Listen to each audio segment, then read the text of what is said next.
Sex scandal ಪ್ರಕರಣದ ಪ್ರಮುಖ ಆರೋಪಿ ಅರ್ಥಾತ್ ಅಪರಾಧಿ ಪ್ರಜ್ವಲ್ ರೇವಣ್ಣ ಶಿಕ್ಷೆ ತೀರ್ಪಿಗೆ ಕೌಂಟ್ಡೌನ್ ಶುರುವಾಗಿದೆ.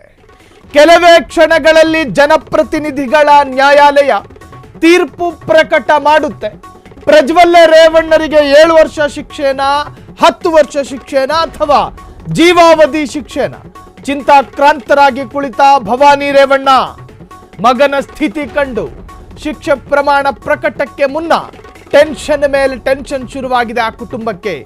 ರೇಪಿಸ್ಟ್ ಪಟ್ಟ ಕಟ್ಟಿಕೊಂಡ ಪ್ರಜ್ವಲ್ಗೆ ಜೀವಾವಧಿ ಶಿಕ್ಷೆಯಾಗುತ್ತಾ ಅಥವಾ ನಿನ್ನೆ ತಂದೆ HD ರೇವಣ್ಣ ರಿಯಾಕ್ಷನ್ ಕೊಟ್ಟಿರಲಿಲ್ಲ, ವಿಧಾನಸೌಧದಲ್ಲೇ ಇದ್ರು ಪಾಪ. ತಂದೆ ಹೃದಯ ಏನ್ ಮಾಡಕ್ಕಾಗುತ್ತೆ. MLC ಸೂರಜ್ ರೇವಣ್ಣರಿಂದಲೂ ನೋ ರಿಯಾಕ್ಷನ್. ಮತ್ತೊಂದು ಕಡೆ ಕಣ್ಣೀರ್ ಹಾಕ್ತಿರುವಂತಹ ತಾಯಿ ಭವಾನಿ. ಪ್ರಜ್ವಲ್ ರೇವಣ್ಣ ಶಿಕ್ಷೆ ತೀರ್ಪಿಗೆ ಕೌಂಟ್ಡೌನ್ ಶುರುವಾಗಿದೆ. ನಿನ್ನೆ ಆತನನ್ನ ಅಪರಾಧಿ ಅಂತ ಕರೀತು ಘನ ನ್ಯಾಯಾಲಯ, ಆತನನ್ನ ದೋಷಿ ಅಂತ ಹೇಳಿ ತೀರ್ಪು ಪ್ರಕಟ ಮಾಡ್ತು. ಆದರೆ ಶಿಕ್ಷೆಯ ಪ್ರಮಾಣವನ್ನ ಪ್ರಕಟ ಮಾಡಲಿಲ್ಲ. ಆ ಜಡ್ಜ್ಮೆಂಟ್ ಅನ್ನ ಇವತ್ತು ಅಥವಾ ಶಿಕ್ಷೆಯ ಪ್ರಮಾಣವನ್ನ ಇವತ್ತು ಘೋಷಣೆ ಮಾಡಲಾಗುತ್ತೆ ಇನ್ನೇನು ಕೆಲವೇ ಕ್ಷಣಗಳಲ್ಲಿ. ತಾಯಿ ಹೃದಯ ಹೆತ್ತವಳಿಗೆ ಹೆಗ್ಗಣದ ಮೇಲೂ ಮುದ್ದು ಅಂತ ಹೇಳ್ದಂಗೆ ಅಪರಾಧಿ ಕಾನೂನಿನ ಪ್ರಕಾರ ಅಪರಾಧಿ, ನಾಗರಿಕರ ಪ್ರಕಾರ ಆತ ಒಬ್ಬ ಮಾಸ್ ರೇಪಿಸ್ಟು, ಕಾನೂನಿನ ದೃಷ್ಟಿಯಲ್ಲೂ ಕೂಡ ಆತ ಒಬ್ಬ ರೇಪಿಸ್ಟು. ಆದರೆ ತಾಯಿ ಹೃದಯ ಆ ಗರ್ಭ ಚೀಲದಲ್ಲಿ 9 ತಿಂಗಳು ಹೊತ್ತು ಹೆತ್ತು ಸಾಕಿ ಸಲುಹಿದಂತಹ ಮಗ ಇವತ್ತು 10 ವರ್ಷಗಳ ಕಾಲ ಜೈಲಿನಲ್ಲಿ ಕೂರಬೇಕಾದ ಪರಿಸ್ಥಿತಿ.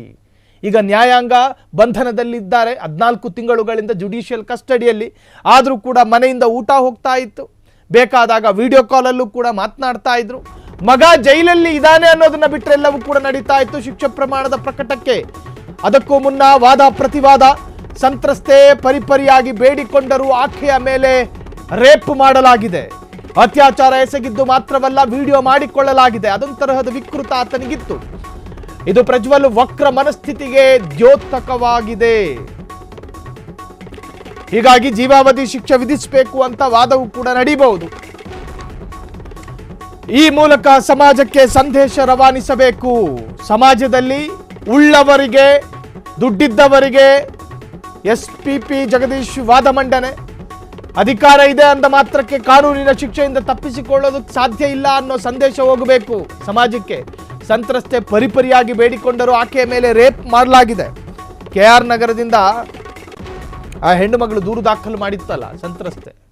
ಇವತ್ತು ಶಿಕ್ಷೆಯ ಪ್ರಮಾಣ ಪ್ರಕಟ ಆಗೋದಕ್ಕೂ ಮುನ್ನ ವಾದ ಪ್ರತಿವಾದಗಳು ನಡೀತಾವೆ.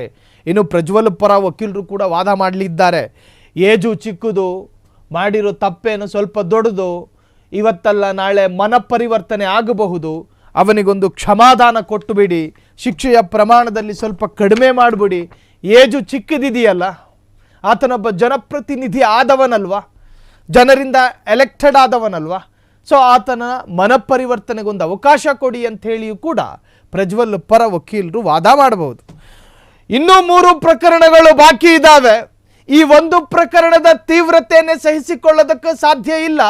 ಈತನನ್ನ ಬಿಟ್ಟರೆ ಸಮಾಜದಲ್ಲಿ ಮತ್ತೊಬ್ಬ ಮಾಸ್ ರೇಪಿಸ್ಟ್ ಆಗಿ ಬದಲಾಗಬಹುದು. ಹಾಗಾಗಿ ಸಮಾಜಕ್ಕೂ ಒಂದು ಸಂದೇಶ ಹೋಗಬೇಕು. ಮಾಜಿ ಪ್ರಧಾನಿಯ ಮೊಮ್ಮಗ ಅಂದ ಮಾತ್ರಕ್ಕೆ ಕಾನೂನಿನಲ್ಲಿ ಯಾವ ಎಕ್ಸ್ಕ್ಯೂಸ್ಗಳು ಇಲ್ಲ ಅನ್ನೋ ಸಂದೇಶ ಹೋಗಬೇಕು. ಮಾಜಿ ಮುಖ್ಯಮಂತ್ರಿಯ ಅಣ್ಣನ ಮಗ, ತಮ್ಮನ ಮಗ ಅನ್ನೋ ಕಾರಣಕ್ಕೆ ಕಾನೂನಿನಲ್ಲಿ ಯಾವ ಎಕ್ಸ್ಕ್ಯೂಸು ಇಲ್ಲ ಅನ್ನೋ ಒಂದು ಸಂದೇಶ ಹೋಗಬೇಕು ಸಮಾಜಕ್ಕೆ. ಹೆಣ್ಣು ಮಕ್ಕಳ ಇಚ್ಛೆಗೂ ವಿರುದ್ಧವಾಗಿ ಅವರ ದೇಹ ಮುಟ್ಟುತ್ತಾನೆ, ಆಕೆಯನ್ನು ಎಳೆದು ತನ್ನ ಕಾಮತೃಷೆಗೆ ಅತ್ಯಂತ ನಿರ್ಲಜ್ಜನಾಗಿ ಆಕೆಯನ್ನು ಕೆಡಿಸ್ತಾನೆ. ಅಂಥವನಿಗೆ ನಾವು ಕ್ಷಮೆ ಕೊಡಬೇಕಾ? ಯಪ್ಪ, ಈತನನ್ನ ಬಿಟ್ಟರೆ ಸಮಾಜಕ್ಕೂ ಮತ್ತೊಂದು ಗಂಡಾಂತರ ಆಗ್ತಾನೆ. ಪ್ರಜ್ವಲ್ ರೇವಣ್ಣ ಪರ ವಕೀಲೆ ನಳಿನ ಮಾಯೇಗೌಡ ವಾದ. ಪ್ರಜ್ವಲ್ ಹಣ ಮಾಡಬೇಕು ಎಂದು ರಾಜಕೀಯಕ್ಕೆ ಬಂದಿಲ್ಲ, ಜನಸೇವೆಗೆ ಅವರು ರಾಜಕಾರಣಕ್ಕೆ ಬಂದಿದ್ದರು. ಮಾಡಿದ್ರಲ್ಲ ಜನಸೇವೆ. 2,000ಕ್ಕೂ ಹೆಚ್ಚು ವಿಡಿಯೋ. ಲೋಕಸಭೆ ಚುನಾವಣೆಗೆ ಕೆಲವೇ ದಿನ ಬಾಕಿ ಇದ್ದಾಗ ವಿಡಿಯೋ ಬಹಿರಂಗವಾಯಿತು. ಇದೊಂದು ರಾಜಕೀಯ ಪ್ರೇರಿತ. ಪ್ರಜ್ವಲ್ ರಾಜಕೀಯ ಹಿನ್ನೆಲೆಯನ್ನ ಶಿಕ್ಷೆ ವಿಧಿಸಲು ಪರಿಗಣಿಸಬಾರದು. ಇಷ್ಟು ವರ್ಷ ಮಾಡಿರುವ ಕೆಲಸಕ್ಕೆ ಚ್ಯುತಿಯಾಗಬಾರದು. ಆತನಿಗೆ ಕೇವಲ 34 ವರ್ಷವಷ್ಟೇ ಬದುಕಿ ಬಾಳಬೇಕಾದ ವಯಸ್ಸು. ಸಂತ್ರಸ್ತೆಯು ಸಮಾಜದಿಂದ ತಿರಸ್ಕೃತವಾಗಿಲ್ಲ. ಆಕೆ ಕುಟುಂಬದ ಜೊತೆ ಜೀವನ ಮುಂದುವರಿಸಿದ್ದಾರೆ. ಪ್ರಜ್ವಲ್ ಎಲ್ಲಾ ರೀತಿಯ ನಷ್ಟವಾಗಿದ್ದು ತೇಜೋವಧೆಯಾಗಿದೆ. ಪ್ರಜ್ವಲ್ ರೇವಣ್ಣ ಪರ ವಕೀಲೆ ನಳಿನ ಮಾಯೇಗೌಡ ವಾದ ನೋಡಿ, ನಮ್ಮ ಕಾನೂನು ಅಪರಾಧಿಗೂ ಕೂಡ ಕಟ್ಟ ಕಡೆಯದಾಗಿ ಪಾರಾಗೋದಕ್ಕೆ ಅವಕಾಶ ಕೊಡುತ್ತೆ. ಆತನಿಗೂ ಒಂದು ವಕೀಲರನ್ನ ಇಟ್ಟುಕೊಳ್ಳುವಂತಹ ಅವಕಾಶವನ್ನ ಮಾಡಿಕೊಡುತ್ತೆ. ಒಂದು ವೇಳೆ ವಕೀಲರು ಇಲ್ಲದೇ ಇದ್ದರೆ ಸರ್ಕಾರವೇ ಆತನಿಗೊಂದು ವಕೀಲರನ್ನ ಕೊಡ್ತಾರೆ, ಪಬ್ಲಿಕ್ ಪ್ರಾಸಿಕ್ಯೂಟರ್. ಸೊ ವಾದ ಮಂಡಿಸಬಹುದು. ಸಂತ್ರಸ್ತೆ ಸಮಾಜದಿಂದ ತಿರಸ್ಕೃತರಾಗಿಲ್ಲ. ಸಂತ್ರಸ್ತೆಯನ್ನ ಯಾರು ಆಡಿಕೊಂಡು ತಿರುಗಾಡ್ತಾ ಇಲ್ಲ. ಆಕೆ ಸಂತೆಗೆ ಹೋಗಬೇಕಾದ್ರೆ ನೀನು ಪ್ರಜ್ವಲ್ ರೇವಣ್ಣರ ಪಕ್ಕದಲ್ಲಿ ಕಾಣಿಸಿಕೊಂಡ ವಿಡಿಯೋವನ್ನು ನಾನು ನೋಡಿದ್ದೀನಿ ಅಂತೇಳಿ ಯಾರು ಮೂದಲಿಸ್ತಾ ಇಲ್ಲ. ಆಕೆಯನ್ನ ಸಮಾಜ ತಿರಸ್ಕಾರ ಮಾಡಿಲ್ಲ. ಪ್ರಜ್ವಲ್ ರೇವಣ್ಣರ ವಿಡಿಯೋವನ್ನು ಮುಂದಿಟ್ಟುಕೊಂಡು ಯಾರು ಆಕೆಗೆ ಅವಮಾನ ಮಾಡಿಲ್ಲ. ಆಕೆ ಸಂಸಾರದ ಜೊತೆ ಚಂದವಾಗಿ ಸಂಸಾರ ಮಾಡ್ತಿದ್ದಾಳೆ. ಎಲ್ಲವನ್ನು ಕಳೆದುಕೊಂಡಿದ್ದು ಪ್ರಜ್ವಲ್ ರೇವಣ್ಣ. ಆತನ ಸಂಪತ್ತಲ್ಲಿ ನಷ್ಟ ಉಂಟಾಗಿದೆ. ಆತನ ತೇಜೋವಧೆ ಆಗಿದೆ. ಆತನಿಗೆ ಬರೀ 34 ವರ್ಷ. 34 ವರ್ಷದಲ್ಲೇ ಇಷ್ಟು ದೊಡ್ಡ ಸಾಮ್ರಾಜ್ಯ ಕಟ್ಟಿದ್ದಾರೆ. ಆ ಸಾಮ್ರಾಜ್ಯದ ಅರಮನೆಯೊಳಗೆ ಎಷ್ಟೋ ಜನರನ್ನ ಬಲವಂತವಾಗಿ ಎಳಕೊಂಡು ಬಂದು ಕೆಲವೇ ಕ್ಷಣಗಳಲ್ಲಿ ಪ್ರಜ್ವಲ್ ಕೇಸಲ್ಲಿ ಶಿಕ್ಷೆ ಪ್ರಮಾಣ ಪ್ರಕಟ ಆಗುತ್ತೆ. ಇನ್ನೇನು ಕೆಲವೇ ಕ್ಷಣ ಪ್ರಜ್ವಲ್ ರೇವಣ್ಣಗೆ ಜನಪ್ರತಿನಿಧಿಗಳ ಕೋರ್ಟ್ ಜಡ್ಜ್ ಪ್ರಶ್ನೆ. ನೀವು ಹೇಳೋದು ಏನಾದ್ರೂ ಇದೆಯಾ ಎಂದು ಜಡ್ಜ್ ಪ್ರಶ್ನೆ ಕೇಳುತ್ತಾರೆ. ಘನ ನ್ಯಾಯಾಲಯದ ಘನಪೀಠ ನನ್ನ ವಿರುದ್ಧ ಪಿತೂರಿ ನಡೆದಿದೆ ಎಂದ ಪ್ರಜ್ವಲ್ ರೇವಣ್ಣ. ಪಿತೂರಿ ಮಾಡಲಾಗಿದೆ. ನಾನು ಹಾಸನ ಜಿಲ್ಲೆ ಅಭಿವೃದ್ಧಿಗೆ ಸಾಕಷ್ಟು ಶ್ರಮ ವಹಿಸಿದ್ದೇನೆ. ನಾನು ಯಾವುದೇ ಅಪರಾಧ ಎಸಗಿಲ್ಲ. ನಾನು ರೇಪ್ ಮಾಡಿಲ್ಲ. ಯಾರದ್ದೋ ಪಿತೂರಿ ಭಾಗವಾಗಿ ಆಕೆ ದೂರು ಕೊಟ್ಟಿದ್ದರು. ಕಟಕಟೆಯಲ್ಲಿ ಕಣ್ಣೀರು ಹಾಕುತ್ತಾ ಪ್ರಜ್ವಲ್ ರೇವಣ್ಣ ಹೇಳಿಕೆ, ನಾನು ಯಾರನ್ನೂ ಎಳ್ಕೊಂಡು ಬಂದಿಲ್ಲ, ನಾನು ಯಾರನ್ನೂ ರೇಪ್ ಮಾಡಿಲ್ಲ, ನಾನು ಯಾರ ಮೈಯನ್ನೂ ಮುಟ್ಟಿಲ್ಲ, ನಿನ್ನ ವಿಡಿಯೋಗಳು ಕಥೆ ಹೇಳ್ತಾ ಇದೆ. ಪ್ರಜ್ವಲ್ ರೇವಣ್ಣಗೆ ಜನಪ್ರತಿನಿಧಿಗಳ ಕೋರ್ಟ್ ಜಡ್ಜ್ ಪ್ರಶ್ನೆ ಕೇಳ್ತಿದ್ದಾರೆ. ನೀವು ಹೇಳೋದು ಏನಾದರೂ ಇದೆಯಾ? ಇದು ಕೇಳುತ್ತೆ, ನಮ್ಮ ಘನ ನ್ಯಾಯಾಲಯ ಕೇಳುತ್ತೆ. ಆಗ ನನ್ನ ವಿರುದ್ಧ ರಾಜಕೀಯ ಪ್ರೇರಿತವಾದ ಷಡ್ಯಂತ್ರ ಆಗಿದೆ. ಆ ಸಂತ್ರಸ್ತೆ ಹೆಣ್ಣು ಮಗಳು ನನ್ನ ಹಾಸನವನ್ನ ಡೆವಲಪ್ಮೆಂಟ್ ಮಾಡ್ತಾ ಇದ್ದಿದ್ದನ್ನ ಕೆಲವರು ಸಹಿಸಿಕೊಳ್ತಾ ಇಲ್ಲ. ಕಂಡಿದ್ದೀವಲ್ಲ, ಅರಸೀಕೆರೆಯಲ್ಲಿ ಎಷ್ಟು ಡೆವಲಪ್ಮೆಂಟು, ಚನ್ನಪಟ್ಟಣದಲ್ಲಿ ಎಷ್ಟು ಡೆವಲಪ್ಮೆಂಟು, ಹಾಸನದ ಸಕಲೇಶ್ಪುರದಲ್ಲಿ ಎಷ್ಟು ಅಭಿವೃದ್ಧಿ, ಎಲ್ಲವೂ ಕೂಡ ಬಟಾಬಯಲಾಗಿದೆ. ಕಟಕಟೆಯಲ್ಲಿ ಕಣ್ಣೀರು ಹಾಕುತ್ತಾ ಪ್ರಜ್ವಲ್ ರೇವಣ್ಣ ಹೇಳಿಕೆ. ಹಾಸನ ಜಿಲ್ಲೆಯ ಅಷ್ಟೂ ತಾಲೂಕುಗಳ ಅಭಿವೃದ್ಧಿಗಳನ್ನ ವಿಡಿಯೋದಲ್ಲಿ ನೋಡಿದ್ದೀವಿ. ಪ್ರಜ್ವಲ್ ರೇವಣ್ಣಗೆ ಜನಪ್ರತಿನಿಧಿಗಳ ಕೋರ್ಟ್ ಜಡ್ಜ್ ಪ್ರಶ್ನೆ. ಜನಸಾಮಾನ್ಯರು ಮಾತನಾಡ್ತಾ ಇದ್ದಾರೆ. ಜನಸಾಮಾನ್ಯರ ಎಡೆಯಲ್ಲಿ ಚರ್ಚೆ ಆಗ್ತಾ ಇರುವಂತಹದ್ದೇನಂತ ಹೇಳಿದ್ರೆ, ಪ್ರಜ್ವಲ್ ರೇವಣ್ಣ ಹಾಸನದ ಸಂಸದನಾಗಿದ್ದ ಸಂದರ್ಭದಲ್ಲಿ ಹಾಸನದ ಅಷ್ಟೂ ತಾಲೂಕುಗಳ ಅಭಿವೃದ್ಧಿಗಳನ್ನು ನಾವು ಆತನ ವಿಡಿಯೋದಲ್ಲಿ ಕಂಡಿದ್ದೇವೆ. ಹಾಗಾಗಿ ಆತನಿಗೆ ಗರಿಷ್ಠ ಶಿಕ್ಷೆಯಾಗಬೇಕು. ಆದರೆ ನಮ್ಮ ಕಾನೂನಲ್ಲಿ ಹಂಗಲ್ಲ ಅಲ್ಲ. ಕಾನೂನಲ್ಲಿ ಒಬ್ಬ ಆರೋಪಿಗೂ ಕೂಡ ಅವನ ಹಕ್ಕನ್ನ ಪೂರ್ತೀಕರಿಸುವಂತಹ ಅವಕಾಶವನ್ನ ಮಾಡಿಕೊಡ್ಲಾಗುತ್ತೆ. ಕಟಕಟೆಯಲ್ಲಿ ಕೇಳಲಾಗುತ್ತೆ, ನಿನಗೇನಾದ್ರೂ ಕೊನೆಯದಾಗಿ ಏನಾದ್ರೂ ಹೇಳೋದಿದೆಯಾ? ಆಗ ಅಪರಾಧಿ ಸ್ಥಾನದಲ್ಲಿ ನಿಂತ್ಕೊಂಡಿರ್ತಕ್ಕಂಥ ಪ್ರಜ್ವಲ್ಲು ಬಿಡೋ ಅಂತ ಹತ್ತು ಬಿಡ್ತಾನೆ. ನನ್ನ ವಿರುದ್ಧ ರಾಜಕೀಯ ಪ್ರೇರಿತವಾದಂತಹ ಷಡ್ಯಂತ್ರ ಆಗಿರುವಂತಹದ್ದು, ನಾನು ಯಾರನ್ನೂ ರೇಪ್ ಮಾಡಿಲ್ಲ ಅಂತಾನಂತೆ. ಕೆಲವೇ ಕ್ಷಣಗಳಲ್ಲಿ ಪ್ರಜ್ವಲ್ ಕೇಸಲ್ಲಿ ಶಿಕ್ಷೆಯ ಪ್ರಮಾಣ ಪ್ರಕಟ ಆಗುತ್ತೆ. ಪ್ರಜ್ವಲ್ ರೇವಣ್ಣಗೆ ಜನಪ್ರತಿನಿಧಿಗಳ ಕೋರ್ಟ್ ಜಡ್ಜ್ ಪ್ರಶ್ನೆ. ಸೊ ಮಧ್ಯಾಹ್ನ 2:45ಕ್ಕೆ ಶಿಕ್ಷೆಯ ಪ್ರಮಾಣ ಪ್ರಕಟ ಆಗುತ್ತೆ ಅನ್ನೋ ಮಾಹಿತಿ. ಪ್ರಜ್ವಲ್ ವಾದ ಆಲಿಸಿ ತೀರ್ಪು ಕಾಯ್ದಿರಿಸಿದ ಘನ ನ್ಯಾಯಾಲಯ. 2:45ಕ್ಕೆ ಪ್ರಕಟ ಆಗುತ್ತೆ ಶಿಕ್ಷೆಯ ಪ್ರಮಾಣ.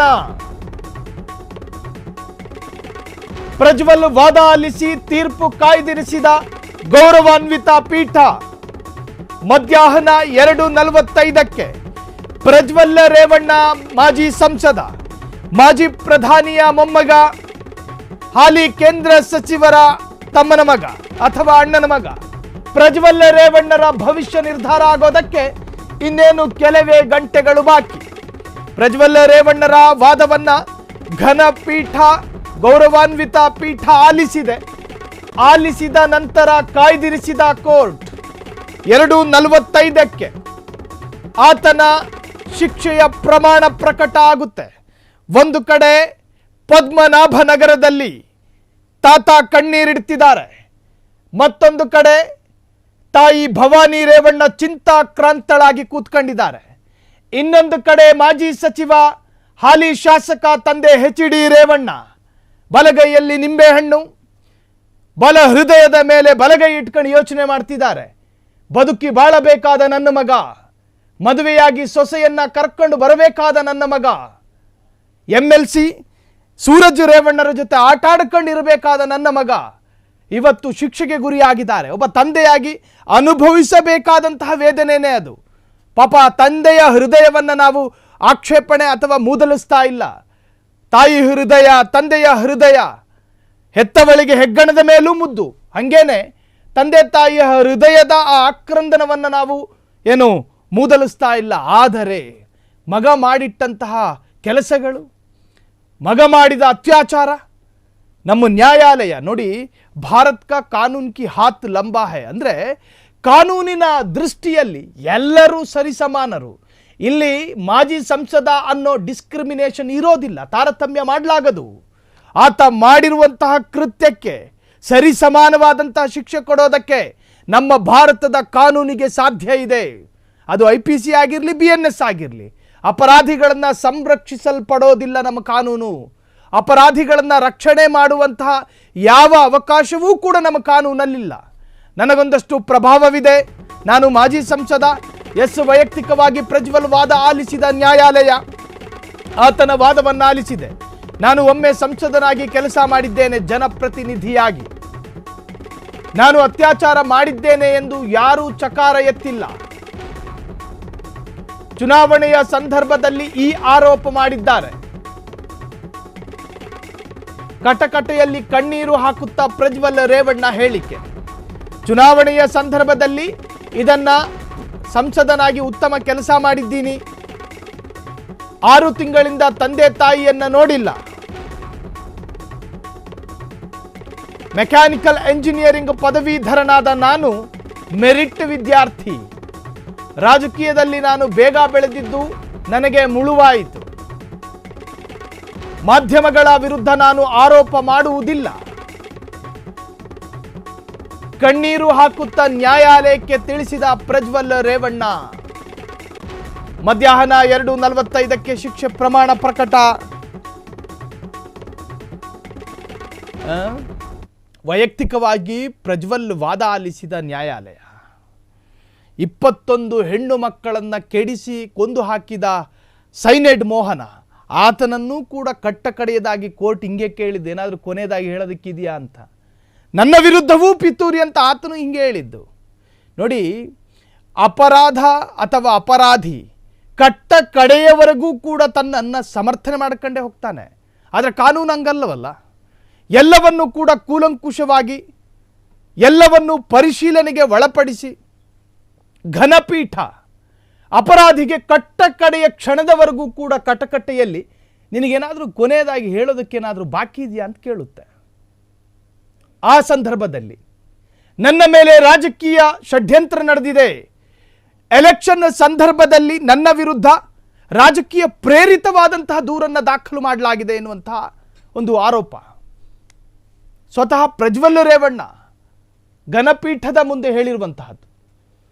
ಇನ್ನೇನು ಮಧ್ಯಾಹ್ನ 2:45 ಶಿಕ್ಷೆಯ ಪ್ರಮಾಣ ಪ್ರಕಟ ಆಗುತ್ತೆ. ಪ್ರಜ್ವಲ್ ವಾದವನ್ನು ಆಲಿಸಿದೆ, ಆಲಿಸಿ ತೀರ್ಪನ್ನು ಕಾಯ್ದಿರಿಸಿದಂತಹ ಘನ ನ್ಯಾಯಾಲಯ, ವೈಯಕ್ತಿಕವಾಗಿ ಪ್ರಜ್ವಲ್ನ ವಾದ ಆಲಿಸಿದಂತಹ ನ್ಯಾಯಾಲಯ ಮತ್ತೊಂದು ಕಡೆ ಚಿಂತಾಕ್ರಾಂತರಾಗಿ ಕೂತ್ಕೊಂಡಿದ್ದಾರೆ ಕುಟುಂಬದವರು. ಮಗನ ಕತೆ ಏನು?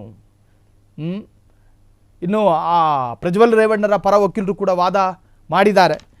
ನನ್ನ ಕಕ್ಷಿದಾರರ ವಯಸ್ಸು ಚಿಕ್ಕದು, 34, ಮಾಡಿರೋ ಕೆಲಸ ಮಾತ್ರ ಬಹಳ ದೊಡ್ಡದು. ಆದರೆ ವಯಸ್ಸು ಚಿಕ್ಕದು, ಇವತ್ತಲ್ಲ ನಾಳೆ ಮನ ಪರಿವರ್ತನೆ ಆಗೋ ಸಾಧ್ಯತೆಗಳಿದ್ದಾವೆ. KFCಯ ಮಾಲೀಕನ ವಯಸ್ಸು 60 ಆತ ಸಣ್ಣ ವಯಸ್ಸಲ್ಲಿ ಒಂದು ಬಿಸ್ನೆಸ್ ಮಾಡಿ ಕೈ ಸುಟ್ಕೊಂಡು 62ನೇ ವಯಸ್ಸಿಗೆ ಆತನ ಮನ ಪರಿವರ್ತನೆ ಆಯ್ತಂತೆ. ನನ್ನ ಬಿಸ್ನೆಸ್ ಸ್ಕಿಲ್ಲನ್ನು ಬದಲಾಯಿಸ್ಕೋಬೇಕು ಅಂತೇಳಿ. ಹಂಗೆ ಪ್ರಜ್ವಲ್ ರೇವಣ್ಣನಿಗೆ 60 ವಯಸ್ಸಾದ ನಂತರ ಏನಾದರೂ ಮನ ಪರಿವರ್ತನೆ ಆಗುತ್ತಾ ನೋಡೋಣ, ಹಾಗಾಗಿ ಆತನಿಗೊಂದು ಬದುಕುವ ಅವಕಾಶ ಮಾಡಿಕೊಡಿ ಅಂಥೇಳಿ ಪ್ರಜ್ವಲ್ ಪರ ವಕೀಲರು ಅವರು ಕೂಡ ವಾದವನ್ನು ಮಂಡಿಸಲಿದ್ದಾರೆ. ಕಾನೂನಿನಲ್ಲಿ ಅವಕಾಶಗಳಿದ್ದಾವೆ, ಆರೋಪಿಗೂ ಕೂಡ ಆತನ ಹಕ್ಕುಗಳು ಸಿಗಬೇಕು ಅಂತ ನಮ್ಮ ದೇಶದ ಕಾನೂನು ಹೇಳುತ್ತೆ, ಆರೋಪಿಗೂ ಕೂಡ. ಸೊ ಹೀಗೆಲ್ಲ ಇರಬೇಕಾದ್ರೆ ಪ್ರಜ್ವಲ್ ರೇವಣ್ಣರ ಶಿಕ್ಷೆಯ ಪ್ರಮಾಣ ಪ್ರಕಟ ಆಗೋದಕ್ಕೆ ಇನ್ನೇನು ಕೆಲ ಗಂಟೆಗಳ ಸಮಯ ಮಾತ್ರ ಇರತಕ್ಕಂತಹದ್ದು. 2:45 ಪ್ರಜ್ವಲ್ ರೇವಣ್ಣರ ಶಿಕ್ಷೆಯ ಪ್ರಮಾಣ ಪ್ರಕಟ ಆಗುತ್ತೆ. ಸಂತ್ರಸ್ತೆ ಸಾಮಾನ್ಯ ಜೀವನ ನಡೆಸುತ್ತಿದ್ದಾಳೆ ಎಂಬ ವಾದಕ್ಕೆ ಆಕ್ಷೇಪ. ನಳಿನಾ ಮಾಯೇಗೌಡ ಅವರ ವಾದಕ್ಕೆ ಆಕ್ಷೇಪಿಸಿದ ಜಗದೀಶ್, ಈ ರೀತಿಯ ವಾದ ಸರಿಯಲ್ಲ. ಒಂದು ಹೆಣ್ಣು ಮಗಳ ವಿಚಾರವಾಗಿ ಸಂತ್ರಸ್ತೆ ಅಪಾರ ಹಾನಿ ಅನುಭವಿಸಿದ್ದಾರೆ ಎಂದು ಎಸ್ಪಿಪಿ ವಾದ. ಸರ್ಕಾರದ ಪರ ವಕೀಲರು ಸಂತ್ರಸ್ತೆ ಸಾಮಾನ್ಯ ಜೀವನ ನಡೆಸುತ್ತಿದ್ದಾಳೆ ಎಂಬ ವಾದಕ್ಕೆ ಆಕ್ಷೇಪ. ನಳಿನಾ ಮಾಯೇಗೌಡ ಅವರ ವಾದಕ್ಕೆ ಆಕ್ಷೇಪಿಸಿದ ಜಗದೀಶ್, ಈ ರೀತಿಯ ವಾದ ಸರಿಯಲ್ಲ, ಈ ರೀತಿ ವಾದ ಸರಿಯಲ್ಲ ಅಂತ ಹೇಳಿ ಎಸ್ಪಿಪಿ ಪ್ರತಿವಾದ ಮಾಡಿರೋದು. ಸಂತ್ರಸ್ತೆ ಅಪಾರ ಹಾನಿ ಅನುಭವಿಸಿದ್ದಾರೆ ಎಂದು ಎಸ್ಪಿಪಿ ವಾದ. ನೋಡ್ರಿ, ಪ್ರಜ್ವಲ್ ರೇವಣ್ಣರ ವಿಡಿಯೋದಲ್ಲಿ ಸಂತ್ರಸ್ತೆ ಮಹಿಳೆಯ ಫೋಟೋ ಕಾಣಿಸಿಕೊಳ್ಳುತ್ತೆ. ಆ ವಿಡಿಯೋವನ್ನ ಸಂತ್ರಸ್ತೆಯ ಮಕ್ಕಳೇನಾದ್ರೂ ನೋಡಿದ್ರೆ ಗತಿ ಏನು? ಎದೆ ಹಿಡ್ಕೊಂಡು ಸಾಯೋದಿಲ್ವೇನು? ನನ್ನ ತಾಯಿನ ಈ ವಿಡಿಯೋದಲ್ಲಿ ಕಾಣಿಸಿಕೊಳ್ತಾ ಇರೋದು. ಆಕೆ ಸಂತೆಯಲ್ಲಿ ತರಕಾರಿ ಪರ್ಚೇಸ್ ಮಾಡೋದಕ್ಕೆ ಹೋಗಬೇಕಾದ್ರೆ ಏನಾದ್ರು ಜನ ಮೂದಲಿಸಿದ್ರೆ ಏನು ಗತಿ? ಸೊ ಅದಕ್ಕೆ ಪ್ರತಿವಾದ ಎಸ್ಪಿಪಿ ಹೇಳ್ತಾ ಇದ್ದಾರೆ. ಆಕೆಯ ವಿರುದ್ಧ, ಸಂತ್ರಸ್ತೆಯ ವಿರುದ್ಧ ಪ್ರಜ್ವಲ್ ರೇವಣ್ಣರ ಪರ ವಕೀಲೆ ಮಾಡಿರುವಂತಹ ಏನು ವಾದಕ್ಕೆ ಪ್ರತಿವಾದ ಮಾಡಿರೋದು. ಸೊ ಒಟ್ಟಾರೆ ಈ ಪ್ರಕರಣಕ್ಕೆ ಸಂಬಂಧಪಟ್ಟ ಹಾಗೆ 2:45 ಶಿಕ್ಷೆಯ ಪ್ರಮಾಣ ಪ್ರಕಟ ಆಗುತ್ತೆ. ಕ್ಷಣ ಕ್ಷಣದ ಸುದ್ದಿಗಳಿಗಾಗಿ ಫ್ರೀಡಂ ಟಿವಿ ಸಬ್ಸ್ಕ್ರೈಬ್ ಮಾಡಿ, ಲೈಕ್ ಮಾಡಿ ಹಾಗೂ ಫಾಲೋ ಮಾಡಿ. ಹೊಸ ಸುದ್ದಿಗಳ ನೋಟಿಫಿಕೇಶನ್ಗಾಗಿ ಬೆಲ್ ಐಕಾನ್ ಮೇಲೆ ಕ್ಲಿಕ್ ಮಾಡಿ.